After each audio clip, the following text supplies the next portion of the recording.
இது எப்படி இதை தீர்மானிக்கிறதுனா, உணவை தயாரிக்கிறவரும் அந்த உணவுப் பொருளை உற்பத்தி செய்கிற விதம், இந்த ரெண்டும் தான் உணவை நஞ்சில்லாத உணவாகவும் எந்த வகையிலையும் உண்பவனை காப்பாற்றுவதாகவும் இருக்கின்ற வழிவகைகளை உள்ளடக்கியது தான் உணவு உற்பத்தி முறையும் உணவு தயாரிப்பு முறையும். நல்லா புரிஞ்சுக்கோங்க.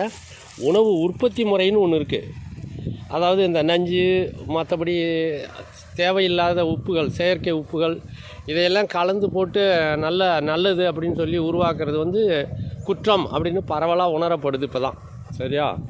இந்த செயற்கை முறையில் உருவாக்கப்படுகின்ற ஊன் உணவுகள், அதாவது இந்த பிராய்லர் கோழிலாம் கூட நல்லதில்லைன்னு பரவலாக பேசுகிறாங்க இல்லையா? அது மாதிரியே செயற்கை முறையில் போடப்படுகின்ற அளவுக்கு அதிகமான ரசாயன உப்புகள், உரங்கள், பூச்சி மருந்துகள், இதெல்லாம் குற்றம்னு சொல்கிறோம். அப்புறம் இந்த இது தான் குற்றங்கிறது பொதுவாக பரவலாக எல்லோரும் தெரிஞ்சு வச்சுருக்கோம்.